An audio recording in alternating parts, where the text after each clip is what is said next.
Brilliance Audio presents Another Kingdom by Andrew Klavan, performed by Michael Knowles. My boss, the story editor, Candy Fillikin, was on a call when I arrived. So said her assistant, a willowy boy named Ken with a face so bland it could have been featureless. He gave me a bottle of water, and I sat and waited in the chair beside his desk. Waited and waited. Finally, Ken said, "Candy is ready for you." She was sleek and smart and pretty in an adamant sort of way. She sat in the big armchair in front of her desk, poised and confident, her legs crossed at the knee. I sat on the sofa in front of her, sinking deep into the cushions so that I felt small, a supplicant. Candy asked me if I had made any discoveries this week, if any of the scripts and novels I'd read might provide movie material for Mythos. I snorted in answer.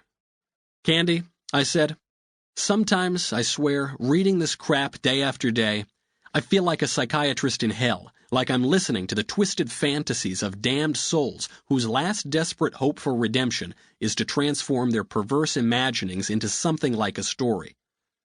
"So that would be no," said Candy with a mirthless laugh, a laugh that told me that I and my opinions meant nothing to her. I was out of her office in 5 minutes. Out again in the maze-like halls. My thundercloud funk hat now settling down to embrace the whole of me, a thunderfunk shroud. Swathed in the brown fog of it, lost in gloomy thought, I lectured myself. I should give this up. This dream of Hollywood success.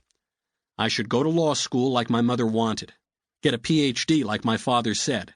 Get out of the business, Austin Lively, before you wake up one day and you're 50 and you've never done anything but sit around coffee shops whining about how the movies are no good anymore, not like the old days.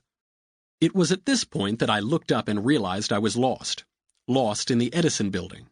I wasn't sure which of the identical hallways I was in, or which of the identical doors I was in front of, or even what floor I was on. I read the plaques on the wall.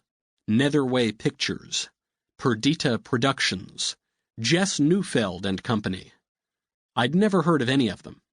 Had I gone down a flight of stairs? I couldn't remember. I didn't see a stairway anywhere. How was I supposed to get out of here? There was a closed door at the end of the hall. I figured that was my best bet, a stairwell probably. I went to it quickly, feeling like an idiot. I tried the knob. It turned easily. I pushed it open and stepped through. I let out a frightened shout, fighting for balance. Suddenly, I was on the edge of a tremendous drop, at the ledge of a high window. Blue sky swirled above me, filled with stone towers and conical roofs in tilted confusion. Something sparkled and spun through the air beneath me, toward the sparkling water far below. There was noise behind me, thundering footsteps, shouts. My arm flew out for balance as I staggered back from the ledge. I turned around.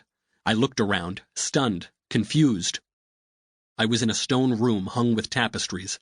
There was a woman on the floor in a pool of blood. The woman was beautiful, and she was dead. She was 20 at most, with round cheeks and a noble brow and golden hair spilling around her face like a halo. She was stretched out on the cold gray stone and clothed in a long, elegant gown of some fine white material. There was a bloody gash in the fabric right below her breasts. Blood stained her bodice. There was blood in a pool all around her. And there was blood on the dagger I was holding in my hand. There was blood dripping off the point of it onto the slab between my feet. Someone started pounding on the door.